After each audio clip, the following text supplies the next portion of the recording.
जय Hind, Vande Mataram dear student. स्वागत है आपका आपके अपने यूट्यूब लर्निंग प्लेटफॉर्म माई डीडीयू यूनिवर्सिटी पे। स्टूडेंट्स, आज हम अपने बीए फर्स्ट सेमेस्टर के स्टूडेंट्स के लिए लेकर अवेलेबल हैं GEO 101 का प्रीवियस ईयर पेपर, यानी जो 2023 जनवरी में पेपर हुआ था आपका, और जनवरी में आपका पेपर हुआ था GEO 101 का। जिस पेपर का टाइटल की बात करें स्टूडेंट, तो इसका टाइटल है बेसिक्स ऑफ ज्योग्राफी, जो ज्योग्राफी का आपका फर्स्ट पेपर है। और यह पेपर उन स्टूडेंट्स के लिए जिन्होंने ज्योग्राफी को फर्स्ट नंबर पे रखा हुआ है, उनका फर्स्ट मेजर सब्जेक्ट है, उन स्टूडेंटों का ये पेपर है।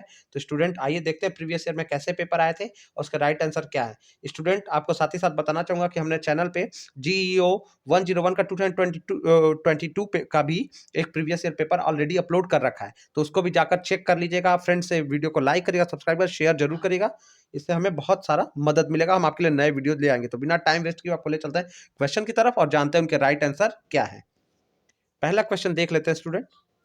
जहां जरूरत होगी मैं आपके लिए इंग्लिश में चीजों को क्लियर करने की कोशिश करूंगा, जो हमारे इंग्लिश मीडियम के स्टूडेंट है। तो पहला कह रहा है फादर ऑफ पॉसिबिलिज्म, यानी संभववाद के पिता कौन है। तो स्टूडेंट, आपको बता देना चाहूंगा कि जो संभववाद के पिता हैं, यानी जिनको माना जाता है, वो ब्लाश को माना जाता है। तो ठीक है, इनका पूरा नाम है पॉल विडाल डी ला ब्लास। ठीक है, और ये माने जाते हैं संभववाद के पिता। ठीक है, इनका टाइम पीरियड की बात करें तो 1845 से 1918 तक का इनका टाइम पीरियड है। ठीक है स्टूडेंट, और अगर संभववाद शब्द किसने दिया है तो ये लूसियन फेब्रे ने दिया है। ये शब्द किसने दिया है संभववाद, तो लूसियन फेब्रे। और संभववाद के जनक किसको माना जाता है, पिता कौन है, तो ब्लांस को माना जाता है। ठीक है, पॉल पॉल विडाल ब्लांस को माना जाता है। चलिए दूसरा क्वेश्चन क्या कह रहा है। इन्फ्लुएंसेस ऑफ ज्योग्राफी इन्वायरमेंट, ये बुक किसकी है, ये बुक किसने लिखी है। तो इन्फ्लुएंस, देखिए स्टूडेंट, आप जो भी हमारे फर्स्ट ईयर के स्टूडेंट है, स्टूडेंट आप बुक के नाम जैसे हैं एग्जैक्ट इंग्लिश हिंदी में है तो ठीक है, लेकिन एग्जैक्ट इंग्लिश में है तो उसका इंग्लिश शब्द याद रखिएगा, क्योंकि कई बार आपको अंग्रेजी नाम का अंग्रेजी रूपांतरण ही मिलेगा, हिंदी रूपांतरण नहीं मिलेगा। तो ये बुक है कि graphic influences of geographic environment. तो ये बुक है स्टूडेंट, आपको बताना चाहूंगा EC सैम्पल की। ठीक है, ये बुक है EC सैम्पल की, ऑप्शन बी आपका राइट हो जाएगा। This book is written by EC Semple. ठीक है, चलिए और भी जो जरूरी बातें हैं जैसे राइस्टेल के क्या है मैं आपको आगे बताऊंगा, क्योंकि इससे क्वेश्चन है तो मैं चीजों को अभी आपके लिए क्लियर कर दे रहा हूं। अब बोला जो कास्मोस बुक लिखी गई वो किसके द्वारा लिखी गई। तो कास्मोस में बहुत सारी बुक लिखी गई, लेकिन हमको ज्योग्राफी के बुक की बात हो रही, क्योंकि हमारा ये सब्जेक्ट ज्योग्राफी है। तो ये बुक लिखी गई हम्बोल्ट की this book is written by Humboldt. ठीक है, तो Humboldt has written this book. इनका पूरा नाम स्टूडेंट बात करें तो अलेक्जेंडर वान हम्बोल्ट। इनका जन्म जर्मनी में हुआ था, ये जर्मनी भूगोल वक्ता माने जाते हैं स्टूडेंट, बॉर्न इन जर्मनी। और ये साइंटिफिक ज्योग्राफी के फादर भी माने जाते हैं, इकोलॉजिकल ज्योग्राफी के भी फादर माने जाते हैं। ठीक है, तो साइंटिफिक यानी वैज्ञानिक ज्योग्राफी और उसके भूगोल के और इकोलॉजी के दोनों के फादर हम्बोल्ट को माना जाता है। ओके, चलिए नेक्स्ट क्वेश्चन की तरफ चलते हैं। परिवर्तन प्रकृति का नियम है, यह कथन किस भूगोल वक्ता का, यानी कि देखिए इंग्लिश वाले स्टूडेंट देख ले, change is law of nature, ये स्टेटमेंट किस जोग्राफर का है। तो ठीक है, ये स्टूडेंट स्टेटमेंट है ब्रून्स का। ब्रून्स ने कहा था कि परिवर्तन प्रकृति का नियम है, यानी change is law of nature. This statement is given by Brunhes. Okay, next question की तरफ देखते हैं स्टूडेंट। अगला क्वेश्चन कर रहा है, निम्नलिखित भूगोल वक्ताओं में से कौन नव निश्चयवाद विचारधारा से संबंधित है। यानी बात करें नव निश्चयवाद को, यानी नियो डिटर्मिनिस्टिक अप्रोच से कौन जुड़ा हुआ है। तो नियो डिटर्मिनिस्टिक अप्रोच की बात करें तो इसमें स्टूडेंट ऑप्शन सी जो है ग्रिफिथ टेलर का नाम आता है। स्टूडेंट मैं आपको बस सीधे राइट आंसर बताऊंगा, मैं ये नहीं पूछूंगा ऑप्शन क्या दिया गया, मैं इसलिए बताऊंगा कि आप सीधे याद रख लीजिए नियो डिटर्मिनिस्ट अप्रोच, इसको नोट कर लीजिएगा एक लाइन में सीधे ग्रिफिथ टेलर। ठीक है, और जो बाकी ऑप्शन, अब देखिए कुछ अलग बातें जो बताऊंगा उसको भी ध्यान से समझिएगा। अब ब्लांस जो है वो मैंने पहले ही बताया कि संभववाद है और ये फ्रांसीसी भूगोल वक्ता है। ठीक है, तो ये संभववाद है और ये फ्रांसीसी भूगोल वक्ता है। ठीक है, ब्लांस, और मैंने बताया है कि जो जर्मनी से ये जो है, ठीक है, तो हम्बोल्ट जो है वो जर्मनी का है, ब्लांस जो है फ्रांसीसी भूगोल वक्ता है। तो ये सब छोटी छोटी बातों को आप देखिएगा, ब्रांस ब्रूस इन सारे राइटरों को थोड़ा अच्छे से पढ़ लीजिएगा, ये आपके लिए अलग से टास्क रहेगा स्टूडेंट। अगला क्वेश्चन देखते हैं, कह रहा है कि कौन सा भूगोल वक्ता जो इसमें से है वो निश्चयवादी यानी डिटर्मिनिस्ट, एक नियो डिटर्मिनिस्ट था, अब पूछ रहा है डिटर्मिनिस्ट विचारधारा। तो ठीक है, तो रेडजेल को जो माना जाता है, रेडजेल जो है, सॉरी रेड जेल को जो माना जाता है, ये क्या माना जाता है, ये जो है डिटर्मिनिस्ट यानी निश्चयवादी विचारधारा से। और जो ऊपर के तीनों ऑप्शन दिए गए हैं स्टूडेंट, ये तीनों राइटर जो हैं ये संभववाद के हैं, ठीक है, पॉसिबिलिज्म के हैं। और ये डिटर्मिनिस्ट है, वो रेस्टेल होगा, ठीक है, रेड जेल। तो हिंदी मीडियम के स्टूडेंट भी समझते रहेंगे डिटर्मिनिस्ट, नियो डिटर्मिनिस्ट, और चीज़ों को मैं आपको साफ करते रहा हूँ। वायुमंडल की सबसे निचली परत है, तो इसको क्या कहते हैं? अब ये तो सबसे आसान है कि सबसे ऊपर आपका क्या है, सबसे नीचे से जो शुरुआती होती है वो क्षोभ मंडल होता है, जिसको आप ट्रोपोस्फियर बोलते हो। तो lowest layer of atmosphere is troposphere. Next question क्या कह रहा था, किस काल को मत्स्य युग यानी एज ऑफ फिशेस या फिशरी एज, ठीक है, तो ये बात करें तो डिवोनियन पीरियड, डिवोनियन पीरियड को स्टूडेंट, डिवोनियन पीरियड जो है इसको एज ऑफ फिशेस कहा जाता है, यानी मत्स्य काल या मत्स्य युग इसको कहते हैं। अगला है, वायुमंडलीय संरचना में से निम्नलिखित में किस गैस का सर्वाधिक भाग, यानी जो मैक्सिमम परसेंटेज है एटमॉस्फेरिक कंपोजिशन में वो कौन से गैस का है? तो स्टूडेंट आपको पता होगा कि सबसे ज्यादा गैस कौन सी है हमारे एटमॉस्फेयर में, यस नाइट्रोजन, ठीक बिल्कुल, जो स्टूडेंट नाइट्रोजन के साथ है वो सही है। सबसे पहले नंबर पे अगर पूछे तो नाइट्रोजन है, दूसरे पे ऑक्सीजन और तीसरे पे आर्गन है, बाकी गैस इसके बाद आते हैं, ठीक है। तो आपका हमारा सबसे ज्यादा क्या रहता है, नाइट्रोजन फिर ऑक्सीजन, तो सबसे ज्यादा नाइट्रोजन है फिर ऑक्सीजन है, ठीक है। अगला क्वेश्चन पूछ रहा है, वायुमंडल परतों का सही क्रम क्या है? अब ये सही क्रम पूछ रहा है वायुमंडल परतों का, तो स्टूडेंट सही क्रम में बात करें कि नीचे से ऊपर की तरफ पूछ रहा है, यानी फ्रॉम जो है बॉटम टू टॉप, यानी नीचे से ऊपर की तरफ जाएंगे तो सबसे पहले क्षोभ मंडल, ये मैंने पहले ही बताया। फिर दूसरा स्टूडेंट जैसे ध्यान से देखिएगा, ट्रोपोस्फियर आ जाता है, क्षोभ मंडल, फिर हमारा सप्ताप मंडल जिसको स्ट्रेटोस्फियर कहते हैं, फिर आता है मध्य मंडल मेसोस्फियर, और इसके लास्ट में जो सबसे ऊपर होता है वो ताप मंडल जिसको थर्मोस्फियर कहते हैं, ठीक है। ये क्वेश्चन बहुत इंपॉर्टेंट है, इस क्वेश्चन को उल्टा क्रम में भी पूछा जा सकता है, तो क्रम को अच्छे से देख के नोट करके स्टूडेंट लिख लीजिएगा। अगर वीडियो फास्ट लगेगा तो स्लो करके देखिएगा, ठीक है, लेकिन छोटी छोटी बातों को नोट करिएगा, ध्यान दीजिएगा, क्योंकि क्वेश्चन यहीं से आ रहा है। ये दो पेपर जो मैंने करा दिए ज्योग्राफी के, इसको लेकर एक पहले भी कराया GO1 का, आप देख लेंगे आपके मैक्सिमम क्वेश्चन कवर हो जाएंगे, ठीक है, लेकिन आपको छोटी छोटी बातों पे ध्यान देना है। अब नेक्स्ट क्वेश्चन कर रहा है इल नीनो, इल नीनो क्या है, El Nino what is El Nino? तो ये जो इल नीनो है, पश्चिमी जो होता है वार्म करंट, जो पश्चिमी गर्म धारा है, ये पश्चिमी तट की और पेरू के, तो warm current along the western coast of Peru, Peru के पश्चिमी तट की गर्म धारा को एल नीनो कहते हैं, यानी एल नीनो पेरू में बहती है, पश्चिमी तट की गर्म धारा है, ठीक है। अगला क्वेश्चन, करंट, करंट मतलब धारा होती है, इसको देखिएगा। अगला क्वेश्चन क्या करता है, समुद्री जल में पाए जाने वाले लवणों में सर्वाधिक मात्रा, यानी जो कह रहा है कि हाईएस्ट कंसंट्रेशन सी में किसका होता है, किस साल्ट का होता है, तो ठीक है, तो सोडियम क्लोराइड। आपका स्टूडेंट राइट आंसर क्या हो जाएगा, सबसे ज्यादा जो पाया जाने वाला सर्वाधिक मात्रा लवण में किसकी है, सोडियम क्लोराइड की, ऑप्शन डी आपका राइट हो जाएगा, सोडियम क्लोराइड। नेक्स्ट क्वेश्चन क्या कह रहा था, सर्वाधिक लवणता पाई जाती है कहाँ पे, सबसे ज्यादा जो सैलिनिटी होती है, यानी नमक वालापन, खारापन, लवणता सबसे ज्यादा कहाँ पाया जाता है, तो डेड सी में, डेड सी जिसको मृत सागर कहते हैं, इसका नाम ही है डेड सी, क्योंकि ये मृत सागर है, इसमें इतना ज्यादा सैलिनिटी पाया जाता है कि इसमें जीव नहीं पाए जाते हैं, कोई भी मछलियां वछलियां इसमें नहीं पाई जाती हैं, और इसमें इतना ज्यादा सैलिनिटी है जिसकी वजह से आदमी इसमें डूबता नहीं है, तैरता है, ठीक है, कोई भी व्यक्ति उसमें जाएगा तो डूबेगा नहीं, तैरेगा स्टूडेंट, ठीक है, इसलिए इसकी सैलिनिटी सबसे ज्यादा है, ठीक है, इस बातों को ध्यान दीजिएगा। अगला क्वेश्चन कह रहा है कि ग्रहाणु परिकल्पना, जिसको प्लैनेस्टिमल हाइपोथेसिस कहते हैं, ग्रहाणु परिकल्पना कब दी गई, तो ये 1904 से 05 में दी गई ना, ऑप्शन बी हमारा सही जगह, कि जो प्लैनेस्टिमल हाइपोथेसिस है ये 1904 1905 के आसपास दी गई, ठीक है। चलिए, पृथ्वी की उत्पत्ति से संबंधित सिद्धांत नहीं है। अब देखिए, पृथ्वी पृथ्वी की उत्पत्ति के अलग अलग भूगोल वक्ताओं ने अलग अलग सिद्धांत दिए हैं। तो देखिए, पहला जो गैसियस हाइपोथेसिस, जिसको वायव्य राशि परिकल्पना, ये तो बिल्कुल है, और द्वैतारक परिकल्पना ये भी है। अब तीसरा ग्रहाणु परिकल्पना, ये भी पृथ्वी से क्या कहते हैं, पृथ्वी से संबंधित, पृथ्वी की उत्पत्ति से, यानी ओरिजिन ऑफ अर्थ से रिलेटेड ये थियरी है, ग्रहाणु परिकल्पना। और इस आपका ईयर देख लीजिएगा स्टूडेंट आप जाके, और किसने दिया, क्यों इसमें प्रमुख था, ये सब छोटी छोटी बातें नोट करेगा। लेकिन जो लास्ट ऑप्शन है बिग बैंग थियरी, जिसको कह रहा है, ये जो बिग बैंग, जिसको महाविस्फोट सिद्धांत, ये ब्रह्मांड यूनिवर्स की उत्पत्ति का सिद्धांत है, ठीक है, और ये यूनिवर्स की उत्पत्ति का सिद्धांत है, ठीक है। चलिए, नेक्स्ट क्वेश्चन क्या कह रहा है, अगला क्वेश्चन कह रहा है स्टूडेंट देखिएगा कि who is propounder of planetesimal hypothesis. अब ठीक है, ठीक, तो इसकी बात करें तो ग्रहाणु परिकल्पना 1904-5 में दी किसने? चैम्बरलिन ने दी। सारे परिकल्पनाओं को किसने दिया स्टूडेंट? ये आप देख लीजिएगा। तो इसका राइट आंसर हो जाएगा चैम्बरलिन। ओके, 9405 में ये पृथ्वी की उत्पत्ति का सिद्धांत है जिसको चैम्बरलिन ने दिया। ओके, नेक्स्ट क्वेश्चन की तरफ मूव करते हैं। अगला क्वेश्चन कह रहा है निम्न रूप से किसे मानव भूगोल का, ये क्वेश्चन बहुत ज्यादा है, तो मानव भूगोल ह्यूमन ज्योग्राफी का फादर रैटजेल को मानते हैं। ऑप्शन ए हमारा राइट हो जाएगा कि इसको मानते हैं। ठीक है, किसको किसका फादर मानते हैं ये थोड़ा सा आप देख के जाएगा। कई ज्योग्राफी में जो आपके भाग है, जो पहला यूनिट है आपको इसको बहुत ध्यान से पढ़िएगा, इसे 3 4 5 क्वेश्चन आपको मिल ही जाते हैं।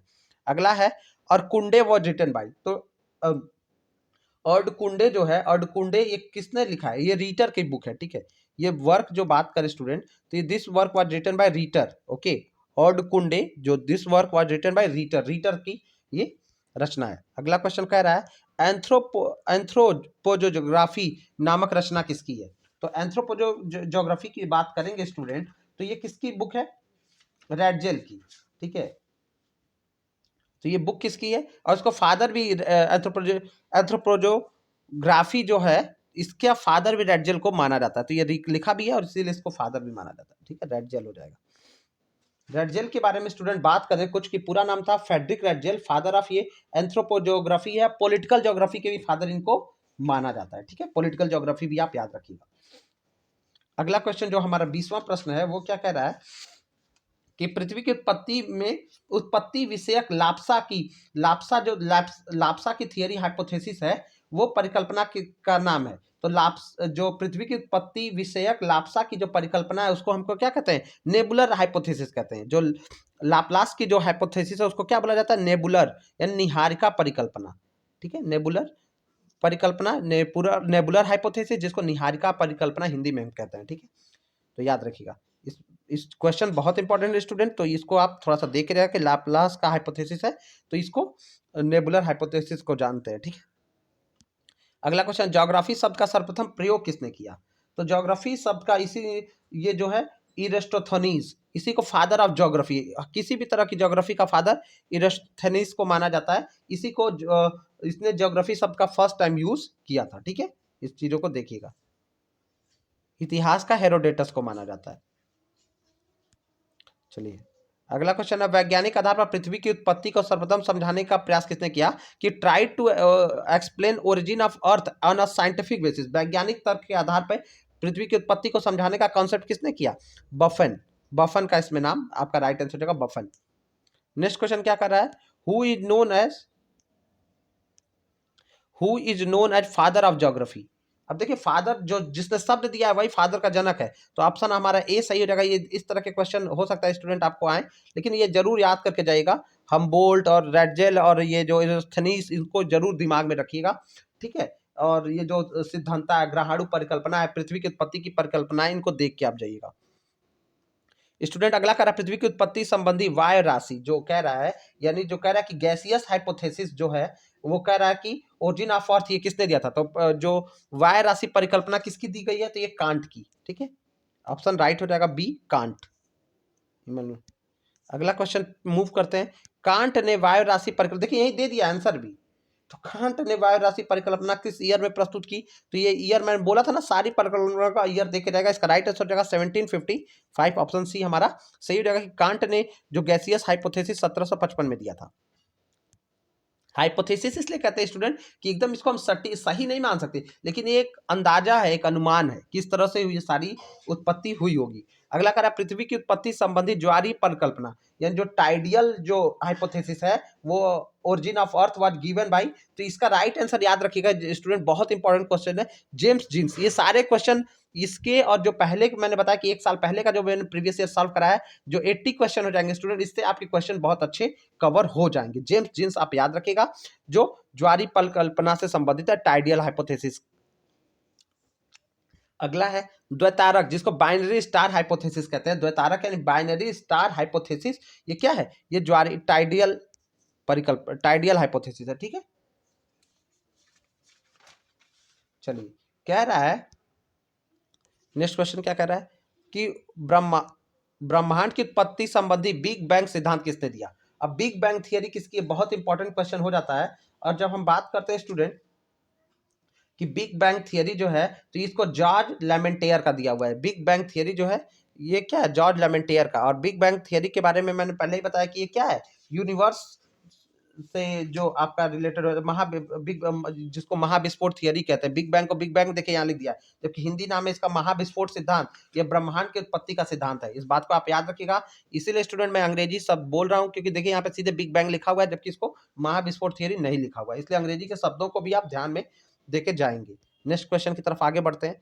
कह रहा है पृथ्वी के कितने प्रतिशत भाग पर जल पाया जाता है? तो स्टूडेंट इसका सही उत्तर है 70.8%। 70.8%, यानी 70.8, ये 71 के करीब है, 0.5 से कम नहीं है, तो 71 माना जाएगा। तो राइट आंसर हो जाएगा 71 पॉइंट। एग्जैक्ट आंसर की बात करें तो 70.8 आपका एग्जैक्ट हो जाता है। ठीक है, तो इतना तो दिया नहीं है, इसको हम 71 मान सकते हैं, 70 नहीं मानेंगे। ठीक है, गलत हो जाएगा। अगला क्वेश्चन है महाद्वीपीय महासागर किस श्रेणी के उच्चाव है? यानी जो कह रहा है कि continental and ocean belong to which order. ठीक है, तो किस which order of relief feature, relief feature के किस ऑर्डर से बिलोंग करते हैं? तो स्टूडेंट आप जानिएगा कि पर्वत और महासागर जो होते हैं, ये इसको फर्स्ट ऑर्डर में रखा जाता है। इसको किस में रखा जाता है? प्रथम श्रेणी उच्चावक माना जाता है। ठीक है, फर्स्ट ऑर्डर रिलीफ माना जाता है। सेकेंड में पर्वत पठार आते हैं, तृतीय में झील तालाब और ये सारी चीजें आती हैं। इन सब चीजों को आप देख लीजिएगा। अगला क्वेश्चन जो आया वो भी देखते हैं। संवहन धारा सिद्धांत किसने दिया? अब संवहन धारा सिद्धांत जिसको कहा जाता है कि convectional current theory, convectional current theory, ये होल्म्स का दिया, आर्थर होल्म्स ने दिया था। ठीक है, इसको अब ईयर्स स्टूडेंट आप देख लीजिएगा किस ईयर में दिया था। ठीक है, और क्या है इसमें, थोड़ा सा इसके बारे में पढ़ भी लीजिएगा। चलिए नेक्स्ट क्वेश्चन देखते हैं। अगला क्वेश्चन कह रहा है कि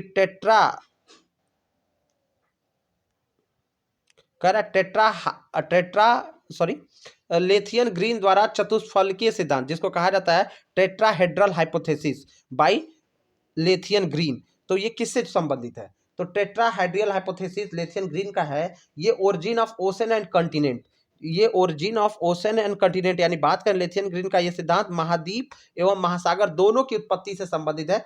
क्योंकि ऊपर ऑप्शन में एक में लिखा महासागर से महाद्वीप से, तो दोनों से संबंधित है, तो ऑप्शन सी सही हो जाएगा। महाद्वीप और महासागर दोनों की उत्पत्ति से लेथियन ग्रीन का चतुष्फलकीय सिद्धांत संबंधित है। अगला क्वेश्चन देखते हैं। तापीय संकुचन सिद्धांत का प्रतिपादन किसने किया?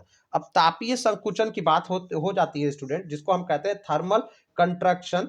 तो थर्मल कंट्रैक्शन थियरी ये जो दिया था इसको जेफ्रीज ने। ठीक है, ऑप्शन सी सही हो जाता है, जेफ्रीज का दिया हुआ ये थियरी है। ठीक है, अब लेथियन ग्रीन के बारे में आगे बात हो चुकी, होम्स के बारे में आगे बात हो चुकी, इसलिए मैं सारे ऑप्शन को आपको समझा नहीं रहा हूं, क्योंकि आप ये सारी चीजें बातें हो चुकी पहले ही। अगला कह रहा है the term plate was firstly use. अब प्लेट टर्म्स का सर्वप्रथम यूज किसने किया? तो प्लेट टर्म को फर्स्ट यूज किया टी विल्सन ने, जिसको टूजो विल्सन इनको कहते हैं। ठीक है, टी विल्सन यानी टूजो विल्सन ने फर्स्ट टाइम इसको यूज किया। अगला क्वेश्चन देखते हैं। महाद्वीपीय विस्थापन जिसको कॉन्टिनेंटल ड्रिफ्ट थियरी कहते हैं, कॉन्टिनेंटल ड्रिफ्ट थियरी एंड महासागरीय विस्थापन का सिद्धांत किसने दिया? तो ये वैगनर का सिद्धांत है, जिनका ऑप्शन ए सही हो जाएगा, अल्फ्रेड वैगनर। ये सिद्धांत किसने दिया? महाद्वीपीय विस्थापन continental drift theory, Alfred Wegener. किस ईयर में दिया ये सब नोट करना आपको है स्टूडेंट, और सारी चीजों को प्रिपेयर करके भी जाना है। अगला कह रहा है कि theory of thermal cycle was given by. अब थर्मल साइकिल थियरी जो है ये दिया जॉली ने, ऑप्शन बी आपका राइट हो जाएगा कि तापी चक्री सिद्धांत ये दिया है जॉली ने। नेक्स्ट क्वेश्चन की तरफ बढ़ते हैं, जो 37वां क्वेश्चन है। स्टूडेंट साथ ही साथ बताना चाहूंगा कि पहले 40 क्वेश्चन आते थे, अब आपके मिड टर्म के लिखित पेपर नहीं होंगे, तो आपको 50 एमसीक्यू आएंगे, 1.5 नंबर का एमसीक्यू होगा, 1 एमसीक्यू होगा, यानी 75 नंबर का टोटल पेपर रहेगा 50 एमसीक्यू के साथ। नेक्स्ट क्वेश्चन क्या कर रहा है, अब ये भी देख लेते हैं। किस युग को कोयला युग के नाम से जानते हैं? यानी जो हमारा कोल एज क्या है, तो सीधे ये तो आपको पता ही कि कोल कार्बन, तो कार्बनीफेरस ही इसमें से सही है, बाकी कोई नहीं है। तो कार्बनीफेरस नाम से ही कोल एज को जाना जाता है। ठीक है, कोयला युग को। अगला क्वेश्चन क्या है, महान हिमकाल यानी जो ग्रेट आइस एज या आइस एज जो है वो क्या था? तो इसको बात करें स्टूडेंट तो प्लस जो हमारा पालिस्टोसिन था, तो प्लेस्टोसिन को जिसको हिंदी में एग्जैक्टली कहते हैं प्लेस्टोसिन, तो ये जो पीरियड था इसे महान हिमकाल के नाम से भी जाना जाता है। ठीक है, अगला क्वेश्चन है हिमालय की उत्पत्ति किस युग में हुई? अब जो हिमालय उत्पत्ति हुआ है उसको जो माना जाता है स्टूडेंट, बात करें तो ये इयोसीन पीरियड। ठीक है, ऑप्शन ए सही हो जाएगा कि origin of Himalaya took place in the Eocene period. Okay, Miocene age, सबका अलग अलग एज है, हिम युग आया और ये जो कार्बनिक एज था तो फिर ये इसी तरह हिमालय की उत्पत्ति को इयोसीन एज में माना जाता है कि जब प्लेट सिकुड़ी होंगे, चट्टाने दबी होंगे और एक बड़ा सा टीला पर्वत की तरह उठा होगा। किस युग में डायनासोर युग कहते हैं? ये तो सारे स्टूडेंट, आप सब स्टूडेंट अगर थोड़ा भी दिमाग भी लगाएंगे कि आपने जुरासिक पार्क नाम की मूवी देखी होगी जिसमें बहुत सारे डायनासोर देखने को मिलते हैं, और एग्जैक्टली इस एज को, जो एज ऑफ डायनासोर है, उसको जुरासिक एज कहते हैं। ठीक है, तो स्टूडेंट इस तरह से 40 क्वेश्चन हमने आपका लेटेस्ट पेपर कवर कर दिया है। आशा करता हूं कि आप इससे तैयारी करके अपना अच्छा नंबर ले आएंगे। साथ ही साथ एक और वीडियो जो हमने किया हुआ है जियोग्राफी का, इससे पहले का ईयर का है, वो भी आप जाके देख लीजिएगा। लिंक हो सकता है हम डिस्क्रिप्शन में उसका ऐड कर दें, तो आप वहां से भी इसको चेकआउट करिएगा। फ्रेंड से लाइक करिएगा, शेयर करिएगा। आपके एग्जामिनेशन के लिए गुड लक स्टूडेंट। साथ ही साथ हमारे टेलीग्राम और व्हाट्सएप ग्रुप का लिंक है, आप वहां से भी हमसे जुड़ सकते हैं और कोई भी क्वेश्चन हो तो हमसे पूछ सकते हैं। ठीक है, thank you so much student, good luck.